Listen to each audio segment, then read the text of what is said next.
Mark Antony survives in fragments. He survives in speeches written by an enemy, in biographies written under a monarchy his rival founded.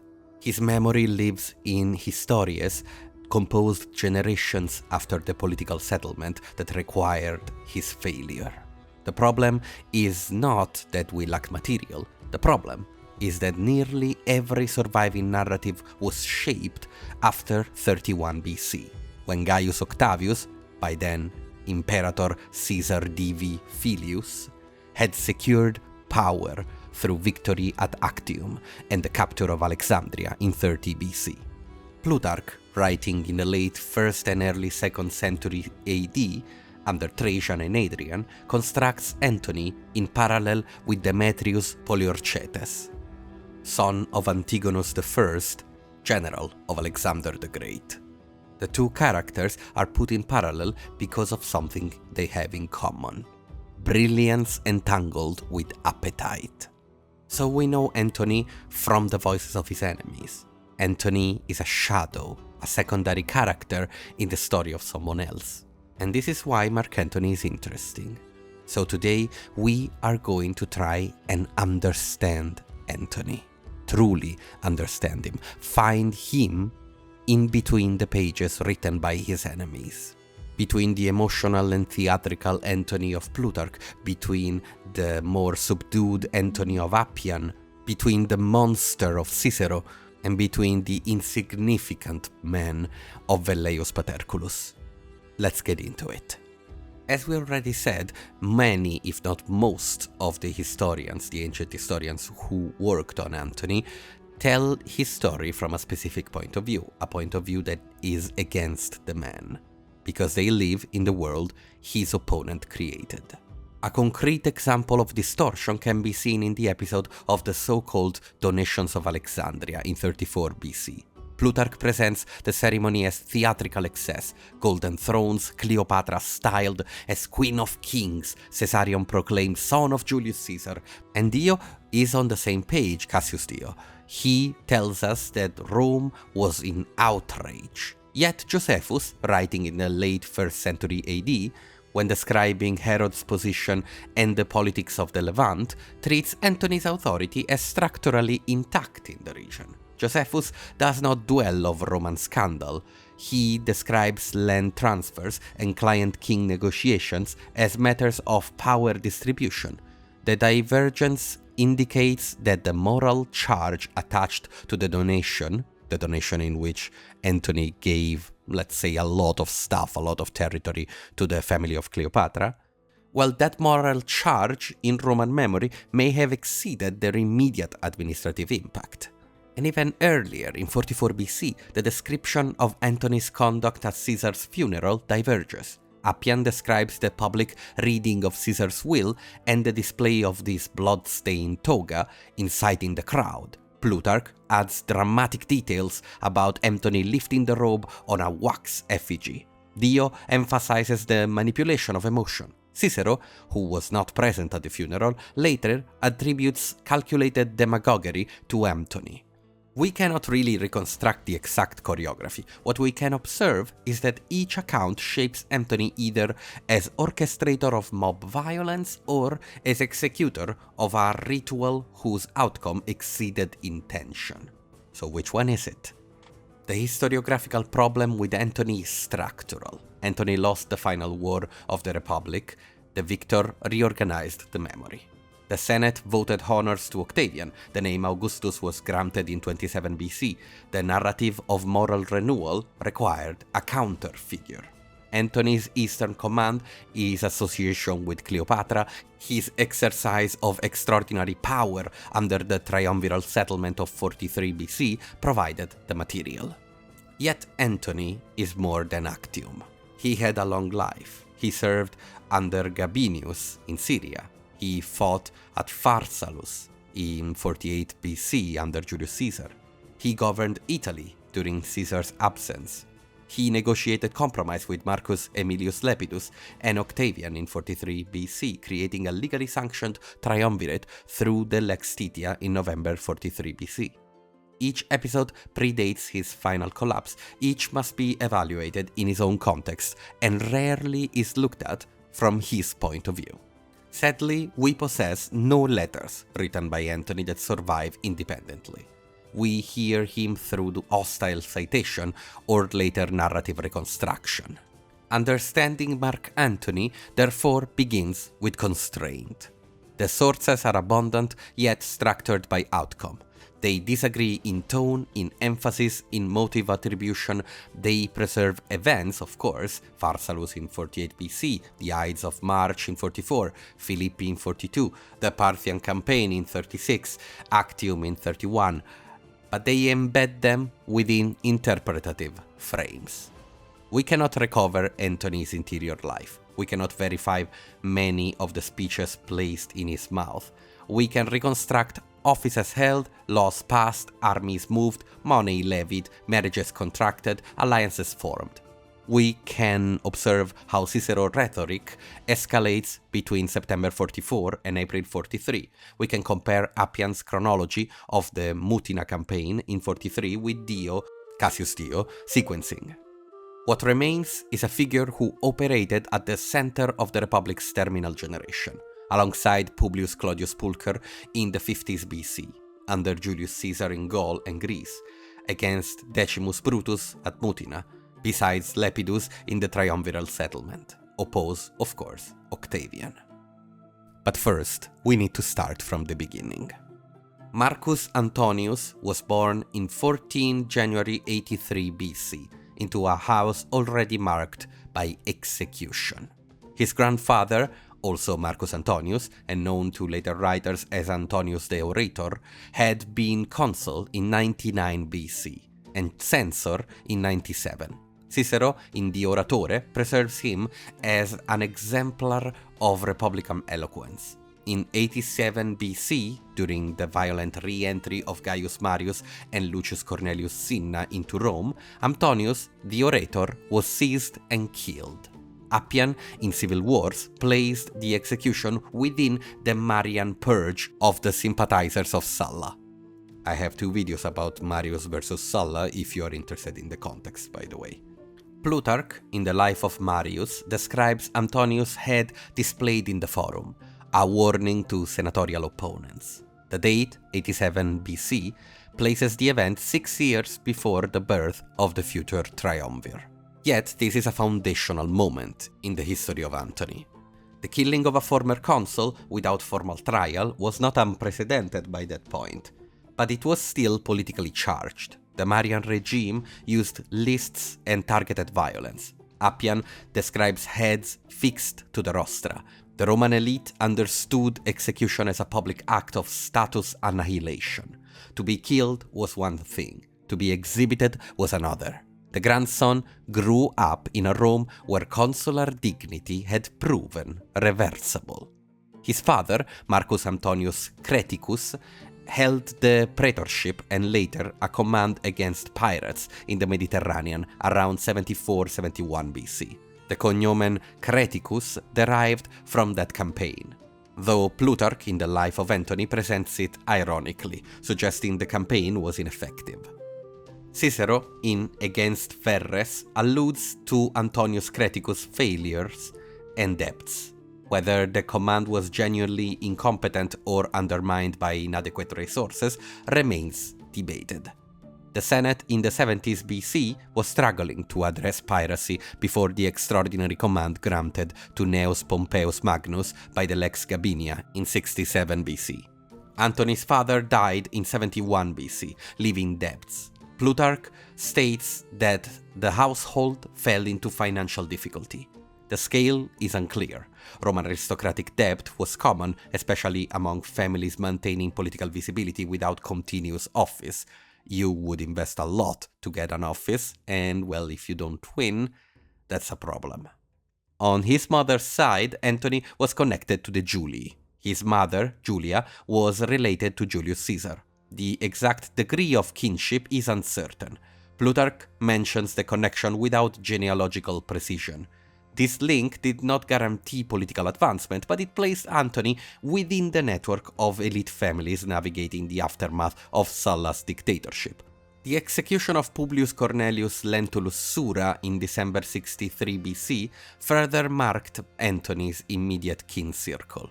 Lentulus was Antony's stepfather after Julia remarried, and he had been consul in 71 BC and later joined the conspiracy of Lucius Sergius Catilina. Cicero, as consul in 63 BC, ordered the execution of Lentulus as with the other conspirators. And it was done without a formal trial, following the Senate Senatus Consultum Ultimum, meaning that they just decided. In the fourth Catilinian oration, Cicero defended the decision as necessary for the state. Sallust, in Bellum Catiline, presents a debate in the Senate between Julius Caesar and Marcus Porcius Cato over whether the execution was lawful. Caesar argued for imprisonment. Cato argued for death. Now, this is all classic Roman history, but for Antony, then 20 years old, the lesson was very concrete and direct. A consular relative had been strangled by order of Cicero, justified by emergency decree. Cicero would later attack Antony in 44-43 BC as morally unfit and politically dangerous, but there is this connection, and it's often completely deleted from the story. This guy killed Antony's stepfather, and he did it in an unlawful way. One might discuss if it was necessary, but you can imagine that the two have history, a lot of it. So what did elite execution mean politically in this generation after the Marian and Sullan purges? It demonstrated that office does not immunize. It showed that legal forms could be suspended by decree or force. It also created durable resentments. Cicero's decision in 63 haunted him. In 58 BC, Publius Claudius Pulcher used Cicero's execution of citizens without trial as the basis for legislation that drove Cicero into exile. The cycle is visible. Execution justified by emergency, followed by retrospective persecution when political conditions shift. And so Antony is growing up and becoming a man in this environment, an environment where the old traditional defenses are not working, where winning is truly the only thing that determines who's right and who's wrong. Plutarch, writing much later, suggests that Antony inherited a temperament inclined toward boldness and display. He connects Antony's lineage to Hercules through a claimed ancestral myth. It is unclear if this myth was in existence where Antony was alive, or if it was created later. But Roman aristocratic families often cultivated heroic descent. By the late 60s BC, Marcus Antonius had reached the age at which Roman aristocrats began moving visibly within political networks. The republic he entered was already conditioned by gang mobilization, competitive persecutions, and expanding debt structures. Cicero's speeches and letters from 66 to 58 BC preserved the atmosphere in which Antony first appears. And the key word in this republic was debt. Debt in the late republic was neither unusual nor automatically disqualifying. Aristocrats borrowed to finance campaigns for office, games, patronage obligations, and land speculation. Interest rates fluctuated with political crisis. After Pompey Magnus' eastern settlement in 63 BC and the annexations that followed, capital flowed unevenly. Cicero, in the Pro Flacco, refers to credit disruptions caused by Asian financial turbulence. Rome was in the midst of chaos. The Catilinarian conspiracy, an attempt to seize power by people who were on the outside of the mainstream in Rome, revolved partly around indebted nobles, just like their leader, Lucius Sergius Catilina. Now Plutarch, in his Life of Antony, claims that Antony fell heavily into debt during youth and attached himself to Publius Claudius Pulcher, future king of the streets of Rome, the gang leader, and at the time, well, one of the great leaders of the, let's say, cool kids club of Rome. If we believe Cicero, He describes Antony as frequenting taverns, participating in violent street politics, and living beyond these means. But these accusations do serve a polemical function later, so who knows? What we know is that Claudius' party, Claudius' group, wasn't really law and tradition abiding, so it could be. Now, to give us a good timeline, Claudius becomes tribune of the plebs, in 58 BC. He weaponized urban gangs to enforce legislation and intimidate opponents. Cicero was exiled that year under Claudius' law, targeting those who executed citizens without a trial, a direct consequence of the December 63 BC executions. In 57 BC, a rival appears, a rival gang leader by the name of Titus Annius Milo, who fights Claudius. But Antony only lives the beginning of this, because in 57 BC, he departs Rome. Actually, between 58 and 57, but I mean, that's kinda the timeline. He goes to join Aulus Gabinius in Syria. Plutarch presents this as an escape from creditors. Cicero, in letters to Atticus, mentions Antony's departure in passing, but does not dwell on the motive. As a strategy, debt avoidance was common among young nobles who sought provincial commands as military tribunes or cavalry officers. Service abroad provided income and distance from litigation. Now, considering that the mechanics of debt enforcement in Rome included property seizures and social humiliation especially, we can reasonably infer that Antony's debts weren't crippling because he was able to actually pay them. Because, well, we don't talk about them later. So, in 57 BC, Mark Antony joins Aulus Gabinius in Syria as a cavalry officer. He immediately finds himself in the middle of action. In 57 BC, the same year, Alexander, son of Aristobulus II, had raised revolt against Hyrcanus II, the high priest supported by Rome. We are talking about Judea here, so the kingdom of the Jewish people. Josephus, in his Antiquities, describes Gabinius marching into Judea to restore order. Antony appears in this narrative as he distinguishes himself in engagements near Jerusalem. Josephus emphasizes Antony's energy and decisiveness in pursuit operations. In 55 BC, Gabinius undertook a more consequential intervention, the restoration of Ptolemy XII Auletes to the throne of Egypt.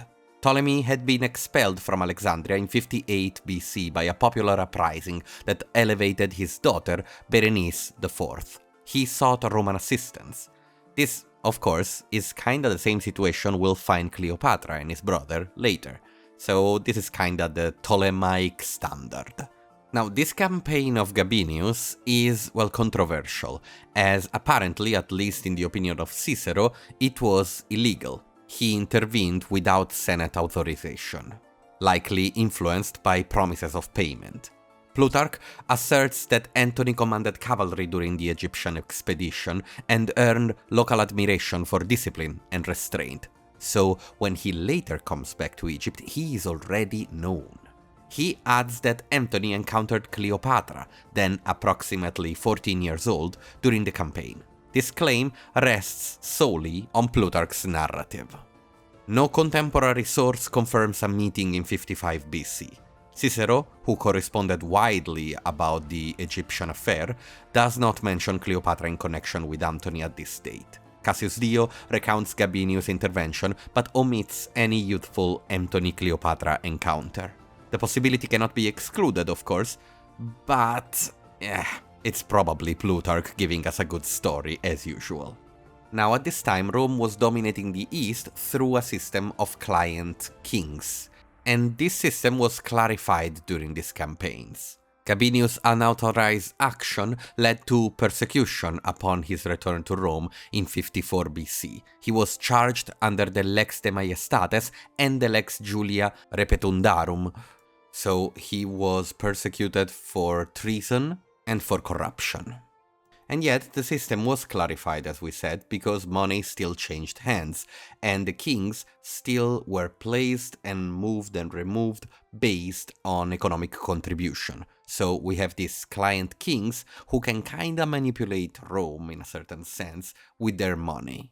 Antony's participation in these operations exposed him to several structural realities. First, cavalry command required logistical coordination across long supply lines in hostile or semi-hostile terrain. Josephus' account of pursuit in Judea suggests mobile warfare rather than set-piece battles, so he was an expert of that now. Second, the Egyptian restoration illustrated the integration of military force and financial contract. Third, the Senate prohibition and subsequent persecution of Gabinius underscored the instability of legitimacy. A commander could act successfully in military terms and still face legal sanction at Rome. If you take all of these things together and then think of the story of Mark Antony, you start to understand him a lot more. Plus, it is a good story to think that Mark Antony participated practically in putting the father of Cleopatra, because that's who Ptolemy XII is, on the throne. So he kinda puts Cleopatra on the throne. Well, contributes to do so. He was just a cavalry officer after all, cavalry commander. Anyway, by 54 or 53 BC, Marcus Antonius had attached himself, finally, to Gaius Julius Caesar. The precise year of transition from Gabinius' eastern service to Caesar's Gallic command is not recorded in surviving sources, but Plutarch situates Antony among Caesar's subordinates before the outbreak of civil war in 49 BC. Caesar's own Commentarii de Bello Gallico do not mention Antony prominently during the Gallic campaigns, which suggests that Antony did not yet occupy a central commanding role. You have to consider that Caesar had his own staff with him, which in part will betray him and side with Pompey, and that will create the opening for Antony, but we'll see later. Caesar names Titus Labienus frequently. He names Gaius Trebonius and others. So the absence of the naming of Antony is important. By 52 BC, however, Caesar's position had hardened against senatorial opposition. Pompeius Magnus, once allied through the first triumvirate of 60 BC, had drawn closer to conservative senators after the death of Julia in 54 BC, meaning the daughter of Caesar and the wife of Pompey Magnus. Crassus' end at Carrhae in 53 BC had made things worse. The political temperature rose through the 51 and 50 BC as Caesar sought extension of his preconsular command and immunity from prosecution upon returning to Rome. Cicero's letters from 50 BC reveal the Senate anxiety over Caesar's legions stationed in Cisalpine Gaul.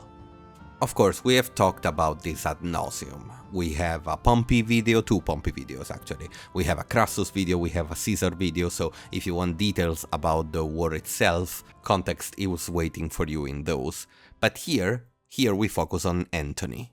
Antony entered high office in 49 BC as tribune of the plebs. Appian, in Civil Wars, describes the critical Senate session of January 49 BC. The Senate, influenced by Pompey and Lucius Cornelius Lentulus, demanded that Caesar disband his army by a fixed date. Antony, accompanied by another tribune, Quintius Cassius Longinus, vetoed these hostile measures. When the Senate invoked the Senatus Consultum Ultimum, their, well, let's turn the tables and burn it all act, effectively declaring emergency, Antony and Cassius fled Rome. You have to imagine that to Antony this all sounded a lot like what happened to his previous commander or leader. History was repeating itself. The expulsion of tribunes was politically explosive. The tribunes were protected by the gods, they were sacrosanct, and that protection had been a pillar of republican legality since the early republic. By driving Antony and Cassius from the city in January 49, the senatorial majority provided Caesar with a constitutional justification for crossing the Rubicon. Finally, around the 10th of January 49 BC, Caesar crossed the Rubicon River with the 13th Legion. And so the civil wars began, and with them, the responsibilities of Antony exploded. During the campaign of 49-48 BC, Antony held significant responsibility. In 49 BC, he governed Italy while Caesar pursued Pompey's forces into Spain. Cicero, in letters from this period, expresses uncertainty about Antony's authority and temperament. He notes both a kind of firmness and potential instability. So he is stern, he is strong, but he's unstable. Antony was entrusted with maintaining order and overseeing grain supply. This wasn't a minor task at all. Italy was the logistical heart of Caesar's position, after all. In 48 BC, Antony commanded part of Caesar's forces during the campaign in Greece. At the Battle of Pharsalus on 9th August 48 BC, Plutarch reports that Antony commanded the left wing. Caesar, in Bellum Civile, names Antony as holding a critical position. The battle resulted in Pompey's defeat and flight to Egypt. And again, we'll leave the details for the videos of Pompey and Caesar. And where is Antony? Where are his war stories? Where is the details? We don't have them. Antony's performance at Pharsalus is not portrayed negatively in any surviving source. Even hostile writers do not diminish his role in the victory, but is there something good? Other than, well, the dramatization of Plutarch? No, not really. Again, after Pharsalus, Caesar pursued operations in Egypt and Asia Minor, leaving Antony in charge of Italy, as Magister Equitum, beginning in 47 BC. The appointment followed Caesar's assumption of the dictatorship. Now, the office of Magister Equitum traditionally functioned as deputy to the dictator. Antony, therefore, held extraordinarily delegated authority in Caesar's absence. And it is kinda weird, right? At least for the character that has been presented to us again and again. Antony as this unstable guy, Antony as this angry guy, Antony as the warrior, the soldier, not certainly the governor. So why did Caesar leave Italy to him again and again, even giving him the power of the dictatorship? Of course, delegated, but still. The crisis of 47 BC in Italy exposed limits. Veterans demanded land distributions. Debt tensions resurfaced. Dolabella, serving as tribune, proposed radical debt relief measures. Appian describes unrest in Rome, including violence between supporters of Dolabella and conservative elements. Antony attempted to suppress disturbances. Plutarch states that Antony's handling of the crisis was heavy-handed, and that Caesar, upon returning from Egypt in late 47 BC, temporarily removed Antony from favor. Cassius Dio presents a similar narrative of disorder and Antony's failure to manage it effectively. Weirdly, a guy who is nicer to him is Cicero, at least in his letters from 47 BC, which are more restrained, of course, than his later invective. In his letters, he takes notes of Antony's authority, but does not yet construct the caricature seen in the Philippics. The divergence between contemporary correspondence and later speech suggests that Antony's difficulties in 47 BC were administrative rather than morally scandalous. So let's take stock. Antony is left with power on Italy, there is chaos, there's a lot of things happening, he fails, or at least it seems to fail, in handling it.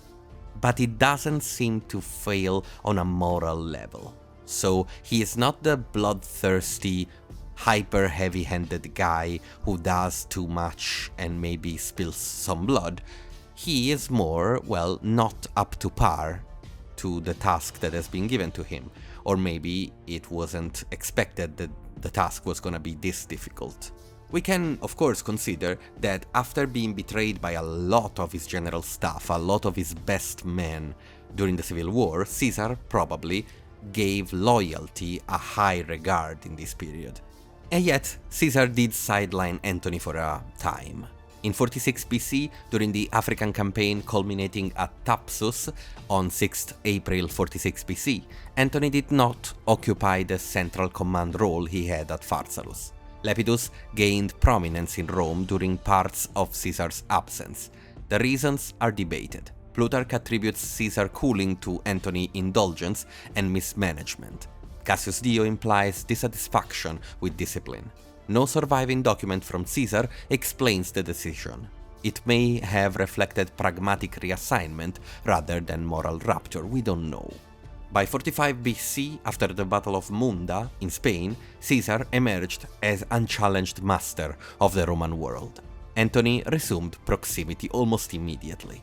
He was designated consul for 44 BC alongside Caesar, a high honor. This elevation indicates restored confidence, of course. So, on the Ides of March, Antony is uniquely positioned for power. On the 15th of March 44 BC, Julius Caesar was killed in the Curia of Pompey. Practically all sources agree that Mark Antony was lured away from Caesar when the deed was done. What happened after the killing reveals the ideology of the conspirators. They emerged calling for liberty, and they really thought that Rome would rise up with them and chant at the death of another wannabe king. They occupied the Capitoline Hill, but Rome answered with silence and rage. Appian portrays Antony as moving quickly to secure Caesar's papers and property. He knew he needed to act because he wasn't the only dog in the Caesarian side. He wasn't the only one who was, let's say, prepared in the position to take leadership. To grab Caesar's papers was important and smart, because they were the keys to appointments, promises, and money. Caesar had issued decisions about magistracies, provincial commands, citizenship grants, and financial distributions. Whoever controlled the archive could claim continuity. Cicero, in letters to Atticus, written in March and April 44 BC, repeatedly refers to Caesar acta as the central object of contention. The acts. They wanted to continue Caesar's acts, and the reason is obvious. If Caesar has all of these things he was doing, all of the people that were gonna receive something from them want someone who can have continuity because they want those things. So in having the papers, Antony immediately becomes their political reference. On the 17th of March 44, the Senate met in the Temple of Tellus. Antony presided as consul. A compromise was finally reached. The conspirators received amnesty, while Caesar's acts were confirmed. Cicero, who attended, describes the session in Ad Atticum, in his letters Ad Atticum. It was a moment of fragile agreement. Appian reports the same settlement. Cassius Dio also records it. The agreement was a political exchange. The assassins gained legal safety. Caesar's supporters preserved the legal fabric of the regime. Antony's role was central because he had to present himself as guarantor of both stability and Caesar's legacy. So he mixes in himself administrative continuity, the ability of politically maneuvering this situation, and the power of a renowned general with an army ready to serve. So we can say that Antony has learned from all of the things that have happened to him and to the people around him. He plays with the concept of legitimacy, but knows that he needs the power of the army to maintain his position, because there is no legitimacy that works by itself anymore. And here we get to the dramatic apex of this section of our story, the funeral of Caesar, where Antony takes center stage as the actual protagonist, even in the narratives against him, which are all of them. The funeral took place on the 20th of March 44 BC, though precise dating varies slightly across accounts. Appian provides the most detailed narrative of the crowd escalation. He describes Antony reading the Senate's decrees honoring Caesar, then reading parts of the will, then displaying the blood-stained garments, provoking the crowd to riot and burn houses associated with the conspirators. Plutarch describes Antony lifting Caesar's robe and pointing to the wounds, with the crowd driven into fury. Cassius Dio also describes theatrical elements. The friction lies in choreography and intention. Appian presents Antony as using ritual and documentation to direct emotion. Plutarch presents Antony as emotionally charged and maybe kinda improvising. Cassius Dio emphasizes calculated manipulation, but writes in a tradition shaped by later imperial suspicion of demagoguery.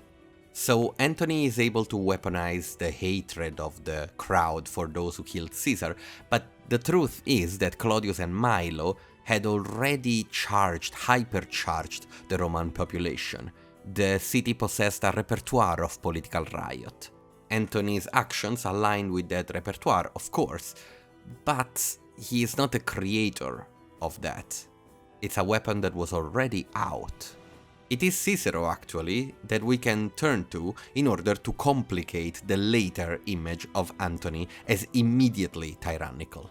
In late March and early April, he writes to Atticus again, and Cicero describes Antony as seeking stability, at times cautiously. He also describes Antony as threatening, particularly when Antony pushed to confirm Caesar's act in ways that extended beyond what senators considered legitimate.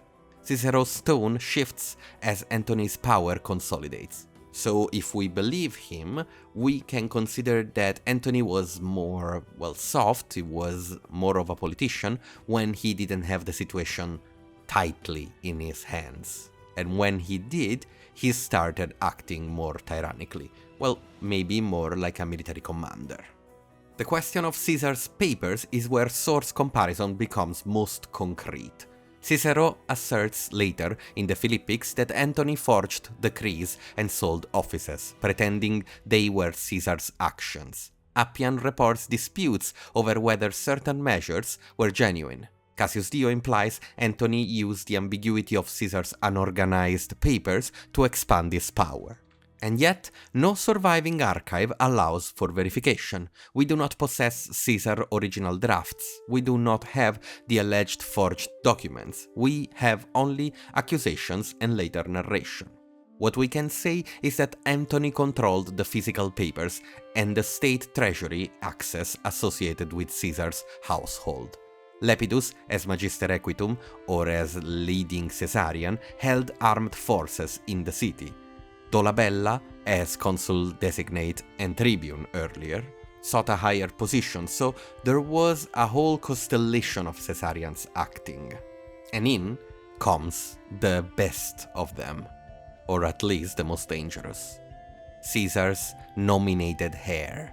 His adoptive son, who is at the center of my videos about this specific period, this civil war, Octavianus, or, in the future, Augustus, first emperor of Rome. So we have Antony with the actas of Caesar, trying to use these legislative actions in order to gather power. We have Octavian, who is trying to kinda do the same but without the ledgers, so he's kinda courting the veterans and other political powers. And in all of this we have Cicero. Cicero sees, in this crack between these two Caesarians, the chance to restore the Republic. By June and July 44, Antony's legislative program had become a visible engine of his authority. He secured for himself the province of Cisalpine Gaul, assigned to Decimus Junius Brutus, meaning one of the leaders of the conspirators, the assassins of Caesar. The mechanism was technical and deadly. Provincial commands were the basis of armies. Holding a legal province meant holding legal coercion. Antony's pursuit of Cisalpine Gaul signaled that he intended to leave Rome with an army and return with the legitimacy of a provincial imperium. Cicero's letters and later Philippics insist that Antony forced this through by intimidation and manipulation of assemblies. Appian and Cassius Dio agree that Antony altered the provincial assignments, though they differ on legislative detail and emphasis. What is certain is that Brutus, one of Caesar's assassins as we said, held the province and refused to yield.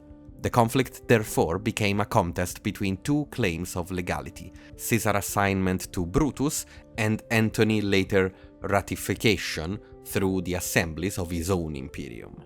The summer of 44 is where Cicero's voice becomes indispensable and also most dangerous. Cicero's letters to Atticus describe his own vacillation, his fear and his assessment of power in the streets. Finally, in September 44, the first shot is fired. Cicero delivers the first Philippic, speeches directed straight to Antony, attack speeches. This first one is relatively restrained. In the second Philippic, composed later as a written invective, Cicero constructs Antony as a tyrant in waiting, and Octavian as a providential counterweight. This portrait is politically functional, as Cicero was attempting to build a senatorial coalition around a young heir whose intentions he did not fully control. The letters expose this uncertainty in real time. Cicero praises Octavian's gestures while admitting he cannot read him. That's his downfall. In October and November 44 BC, Antony moved north toward Cisalpine Gaul to compel Brutus to surrender. Brutus held Mutina, modern Modena. The siege began in late 44 and became the central military crisis of the early 43 BC. We're going year by year now. Both Appian and Cassius Dio agree that the Senate was escalating hostility toward Antony as Antony was moving away. Of course, proximity breeds loyalty, right? And when Antony goes out to war, everyone finds their courage. As you very well know if you know the story or if you watched the Augustus videos, well, this is the moment in which Octavian maneuvering all of his work pays off, as he is deputized to fight Antony side by side with the two consuls. All of this must have been a surprise for Antony. He was trying to stabilize the situation, he didn't think they had the courage, and he certainly didn't consider Octavian such an opponent. Does he deserve the, reputation that they are giving him? I mean, Antony, of course, is heavy-handed. We can grant sincerity to Cicero in that. I don't think he would be lying completely because, of course, a lot of what Cicero says was done in public, or at least it circulated. That's why it reached us. So he couldn't just be lying completely. But we have to consider that Antony was acting in the midst of the deepest crisis in what it means to be a Roman, the assassination of Julius Caesar. So you're young, indebted, you go to Syria, your guy gets tried and taken out. Then you get a new guy, and everyone fights you, but you manage to win, you take Rome, you are the upper class now, and then they take him out too. How much mercy would you have left? Maybe actually, Antony had more mercy than a lot of people would have in the same situation. At Mutina, Antony is defeated. He withdraws from the battlefield. He moves north. The Senate celebrated the outcome as a victory over a public enemy. Antony retained his army and escaped with operational cohesion, so he is still active. But he is declared hostis, an enemy of the state. This is the legal crux. Cicero, in the Philippics, insists that the declaration was just, framing Antony as a man who had taken up arms against the Republic. Yet the Senate had negotiated with Antony repeatedly before the final break, and Cicero's own letters show hesitations. The hostis declaration wasn't inevitable. It was constructed through procedural escalation, and Antony lost control of that.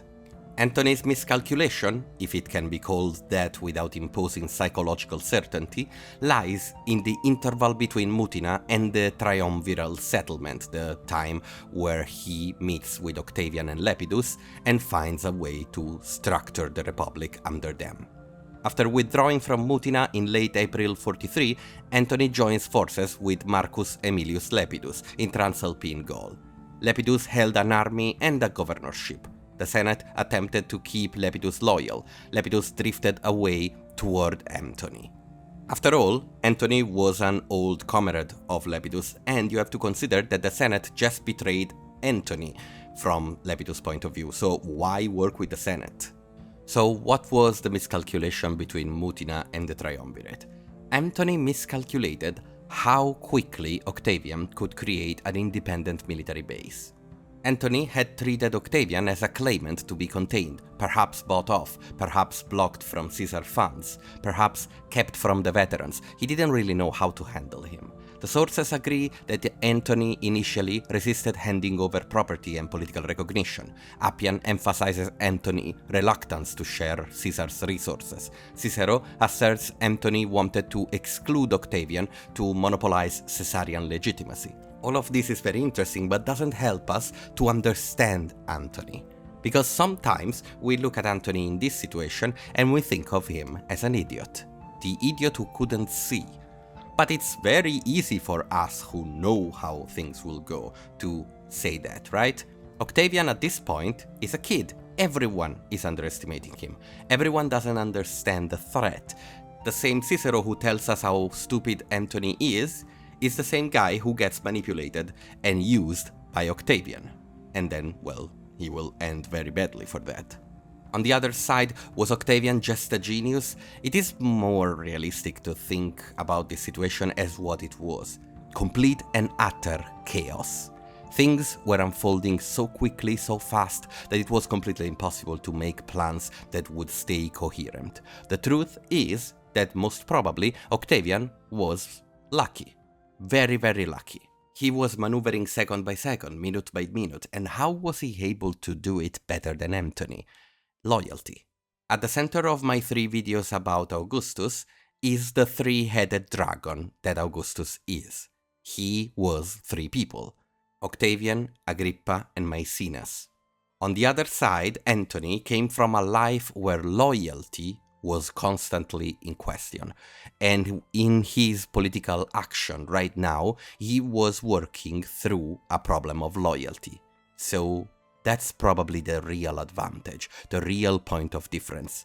Antony was alone, probably felt alone, and he tried to solve this problem in the best way possible.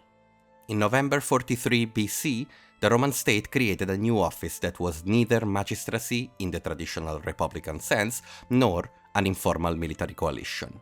The title was explicit and, well, it wasn't created by the Roman state, it was created by the same 3 people who would hold it. Tres viri rei publicae constituende. 3 men for the restoration of the republic. The phrase is preserved in Appian's civil wars. The mechanism was legal. It was not merely an armed pact, a law, the Lex Titia, passed on 27 November 43 BC, and granted extraordinary power for 5 years. They could appoint magistracies, assign provinces, command armies, and legislate without ordinary constraints. Now there's a lot to say about the triumvirate and how it worked, and we already did, so we'll skip it over right now. Again, Augustus video if you wanna look into that. But we need to look into the proscriptions, the moment in which these people, these 3 men, Lepidus, Octavian, and Antony, started to give names of people that needed to be eliminated. He presents the 3 trading enemies, each conceding individuals important to himself. There are 2 examples to this, and one is famous. Octavian yields Cicero. He gives Cicero to Antony. He admits that his friend has done too much and now he needs to die. Antony is getting his revenge, one that he has waited a long time for. But did Antony give someone? Because this is usually skipped over. But Antony yielded his own uncle, Lucius Julius Caesar.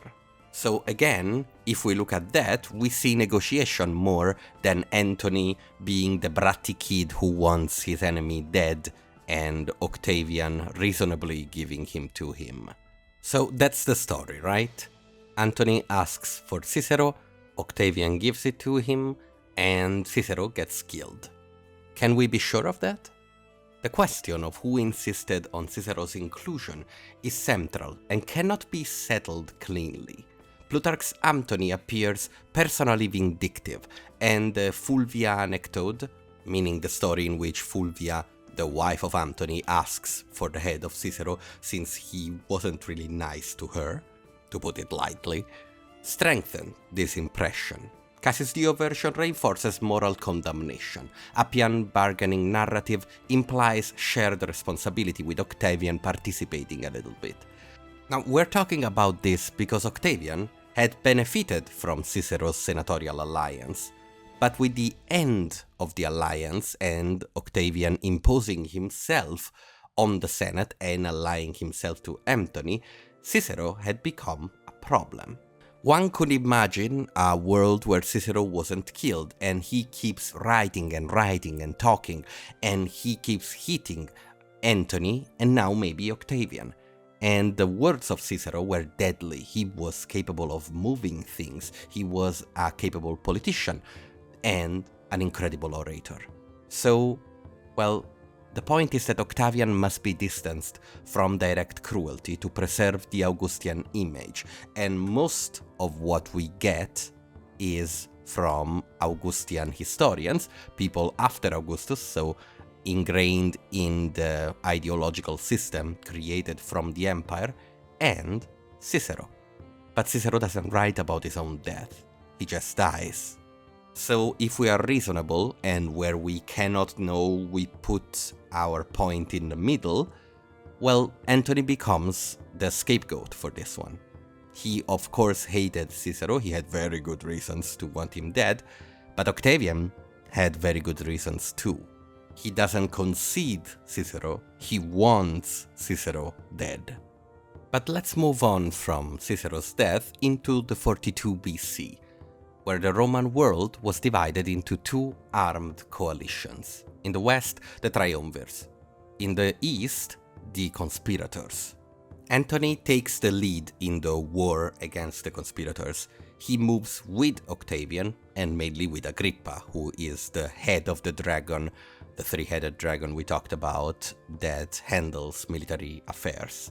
Appian repeatedly attributes to Antony the aggressive push to force engagement at Philippi, including the construction of causeways through marshy grounds to outflank Cassius' position.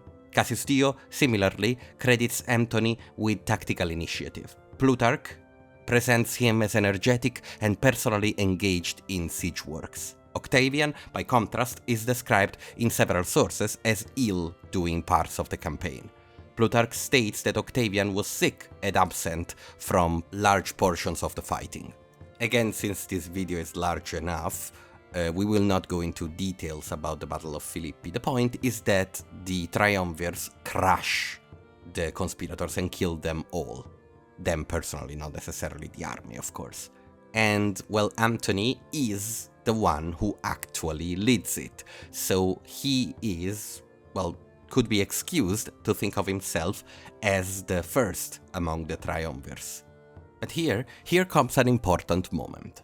After 42 BC, the empire is divided between the three triumvirs, with the west going to Octavian, Africa and parts of Spain going to Lepidus, and the east going to Antony. Antony has taken the richest part of the empire and one where he spent a lot of time, we know that. Appian, in Civil Wars, describes Antony's early movements through Asia Minor in 41 BC. Cities such as Ephesus, Tarsus, and other provincial centers were required to provide money and supplies to remake the Republic whole. Appian describes Antony summoning leading men and imposing contributions to pay troops and settle accounts left from the war. Cassius Dio presents similar measures, but frames them within criticism of Antony's indulgence and favoritism. Plutarch gives anecdotes of Antony's theatrical receptions in Ephesus, where he was greeted as Dionysus himself. The divergence lies not in the fact of revenue extraction, but in tone. So Appian's Antony is more a man of administrative necessity, while Cassius Dio and Plutarch's Antony have moral color to what they say. They put forward the idea that he was kinda losing himself to the east. He was becoming an eastern ruler. He was, well, a jester in a certain sense, a theatrical man. Dionysus made men. Now, Antony has a dream, and we'll talk about it later, but let's introduce it now. He wants to go to Parthia, to invade Parthia. Now, why go to Parthia? Well, point one. Crassus died there, the eagles of his legions are still there.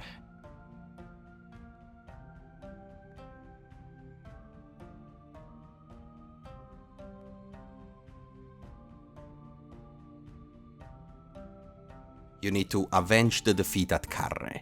Point 2, Caesar wanted to do it. So, if you want to present yourself as the inheritor of Caesar's legacy, and well, he was in opposition to Octavian to do that, you wanna do what Caesar would have done. And of course, point 3, It's the conquest.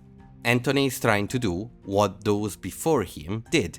Pompey conquered the East, Caesar conquered Gaul, Crassus tried to conquer Parthia with the same logic. You conquer something, you become immortal, you rise over everyone else in Rome. And so, Parthia it is. Lucky for him, the casus belli was obvious. There was an invasion. While Antony was engaged in the Western political crisis that would become the Perusian War, the Parthian prince Pacorus allied with Quintus Labienus, son of Titus Labienus, Caesar's former lieutenant, and invaded Syria and Asia Minor. In all of this, right before, in 41 BC, Plutarch provides us with the elaborate description of the first meeting, official meeting, between Antony and Cleopatra. Cleopatra arrives by barge dressed as Aphrodite, staging an incredible spectacle. Appian mentions the encounter within the context of Antony summoning Eastern rulers to account for their conduct during the civil wars. The purpose of the meeting wasn't romance in the first instance. Antony, after all, required Egypt's loyalty and financial support. Cleopatra had aligned herself personally and strategically with Caesar, after all, so it was only natural to think of her as a possible linchpin in the Eastern situation. So now we have two situations in the East, the invasion and Cleopatra. So let's go over each one. In 40 BC, there was the Parthian incursion into Roman territory. Now we jump forward 4 years to the 36 BC, and we come to the actual attempt of an invasion. In 36 BC, Marcus Antonius attempts to do what no Roman commander had done since Crassus died at Carrhae: carry a large Roman army deep into Parthian space and return with a victory that could be presented at Rome as restoration of prestige. The immediate background was favorable. Publius Ventidius Bassus, acting under Antony's authority, had defeated the Parthian forces in 39-38 BC and killed Pacorus in 38 BC. The campaign hinge was Armenia. Artavasdes II, king of Armenia, was positioned between Rome and Parthia, controlling the highland routes that could either protect a Roman advance or expose it. Antony negotiated and secured an alliance.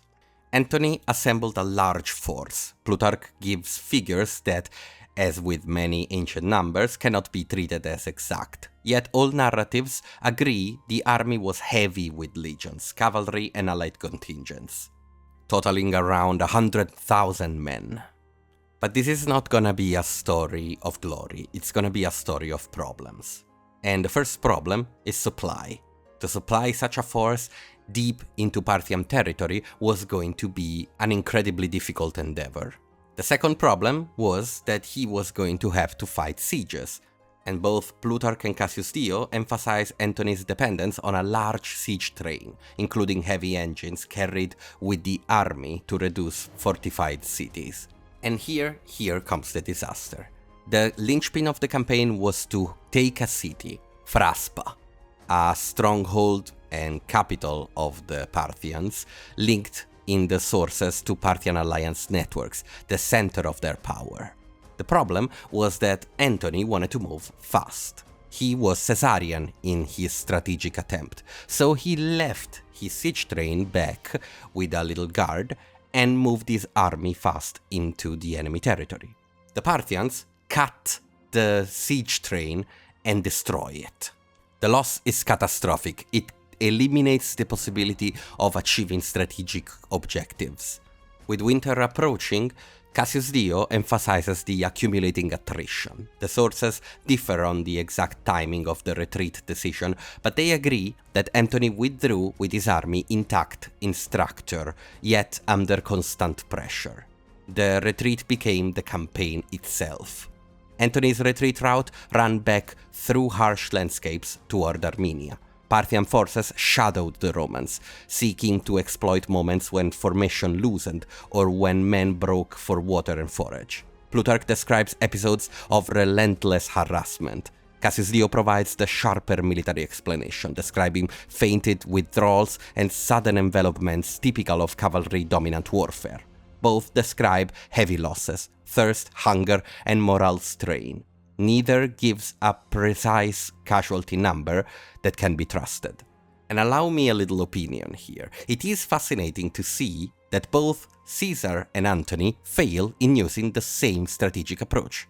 Because remember, Caesar was defeated by Pompey until Pompey gave him a battle.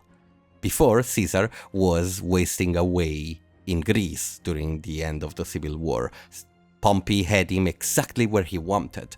So, in actuality, Antony is chasing the legend of a man who failed and was given victory because his enemy had other psychological problems and couldn't say no to the great of Rome. And yet Antony proves very capable here, because even if he doesn't win, of course, even if his strategic objective is kinda far-fetched, even if the whole idea of sieging these cities is kinda ridiculous, because even if you bring your siege engines there, the supply lines are still your weak point, well, he manages to bring back the army perfectly. He does a very good job in that, so he's a very good military officer. Plus, again, he is betrayed. The behavior of Armenian allies during the retreat is where the sources place blame. Plutarch claims that the Armenians withdrew support at a crucial moment, depriving Antony of cavalry and supplies. Cassius Dio suggests that Armenian support was inconsistent and that Armenian calculations were shaped by fear of Parthian reprisal, which is honestly fair. The retreat ended with Antony returning to Syria and then to Egypt, and the campaign's political cost was immediate. In Rome, Octavian could represent the Parthian failure as proof of Antony's declining competence. In the East, Antony's authority remained because he was physically there, but it now required compensation through redistribution, punishment, and renewed bargaining with kings. The military reality of 36 BC did not destroy Antony's army, but it destroyed a political project. The hope of a decisive Parthian victory that would equalize his prestige with Octavian's, maybe even with Caesar. Moving on to his love life, well, this is a disaster. Mark Antony's marriage to Octavia in 40 BC proved to be, at least in part, his downfall. Octavia was Octavian's sister, and in the Treaty of Brindisium in 40 BC, this wedding became the linchpin of the alliance between the two. Octavia wasn't just merely symbolic either. She acted as an intermediary between the two power blocks, moving between Italy and Greece, carrying messages, negotiating terms, and distributing resources. Plutarch makes her a goddess of restraint, dignity. She is, in the narrative, the anti-Cleopatra. But while we know that Plutarch exaggerates and creates grand narratives, it's true that Cassius Dio likewise praises Octavia's conduct. But then again, this is consistent with the Augustan historical rule of presenting Octavian's family as moral and virtuous people. The problem was clear. Mark Antony was shacking up with Cleopatra. It was clear to everyone. And he had a wife, a good wife, a dignified wife. A wife who would care for Cleopatra's children too, who were left in Rome. Moreover, Antony was literally not there. While Octavia was in Rome, Antony was in the East. And, well, absence is a problem in this situation. We could say that Antony fled Rome, fled the place that had betrayed him so much, the system that had betrayed him, for a place where he was worshipped, for a place where Cleopatra loved him. Now, there's a lot of debate right now about Cleopatra and how important she was and how much she influenced Antony. Let's stay away from that and keep ourselves on the sources, because all of that debate is led by modern ideology, by modern way of thinking. The only things we have is the sources, and we can only work with the sources. Everything else is in our mind. We read that she was a mathematician, and we start to think of her as this and that, and then we start compiling our judgments. And to be clear, I'm not saying that we cannot reason out history. What I'm saying is that we cannot do it by completely ignoring the sources, because that's the only thing we have, and that's the closest thing we have. And we need to go back to the sources all the time and to contrast what we think with them. Now, you might have noticed that I've happily skipped over the Perusian War. I'm just trying not to make this a mammoth, and it already is. We're over an hour. But after all, the Perusian War can be honestly skipped, because the real important thing is the marriage to Octavia. So Antony is divided. One side Cleopatra, other side Octavia. One side the East, other side Rome. Who is Antony? In 34 BC, Marcus Antonius staged a public ceremony in Alexandria that presented his eastern settlement as dynastic order. The event, later called the Donations of Alexandria, became one of the central exhibits in Octavian propaganda case against him. It is perfect to speak ill of Antony. The difficulty is that we do not possess a transcript of the ceremony itself. You know what else we do not have? Any contemporaneous Roman senatorial record describing its reception. What we have are later narratives. Plutarch, Cassius Dio, and Appian, the guys we have talked about until now. In 34 BC, Antony captured the king of Armenia and brought him to Alexandria as vengeance to what had happened during the Parthian campaign. Now, after winning, he brings the king to Alexandria, and there he stages his triumph. Roman triumphs were legally tied to Rome and to magistrates operating under the Republic ritual authority. Antony did not hold a Roman triumph in the city. Instead, he staged a triumphal display in Alexandria, in the presence of Cleopatra and the Alexandrian public. Plutarch describes Antony seated on a silver tribunal, Cleopatra beside him on a golden throne. Cassius Dio also describes thrones and ordered hierarchy. Whether the metals and precise staging details are exact cannot be known. The symbolic message still is consistent across all accounts.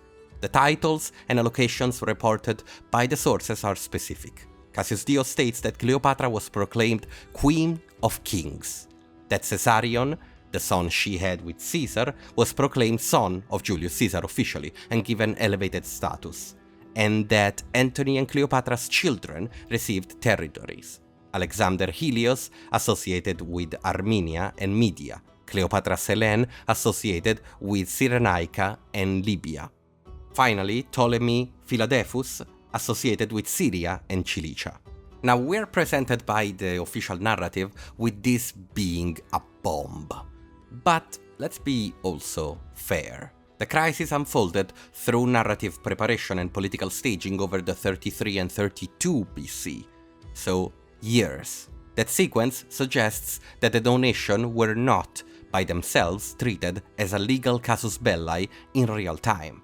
They became a weapon in the later propaganda war once Octavian was preparing to sever the triumviral settlement. This is where source comparison becomes essential. Cassius Dio frames the donations as a direct insult to Rome, implying that outrage was immediate and justified.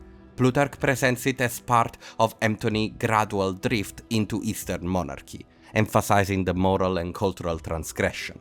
Appian, where he treats these Eastern arrangements, tends to emphasize the pattern of client allocations and instruments of war finance and frontier management. So he's more technical. He goes, this is just an administrative settling.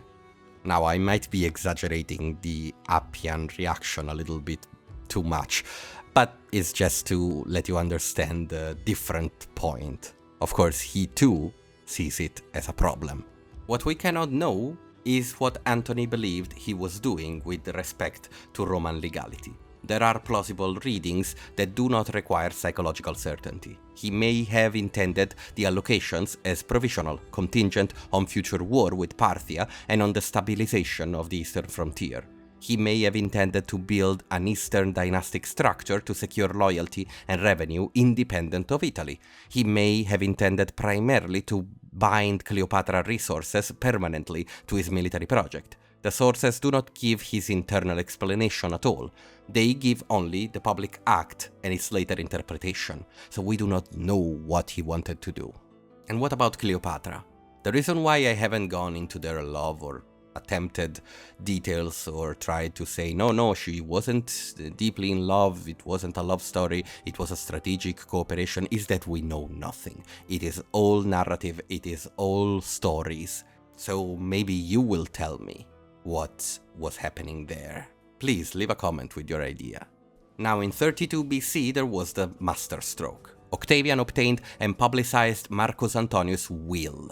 The act sits at the center of the propaganda war and made a Roman civil conflict legally presentable as a foreign war.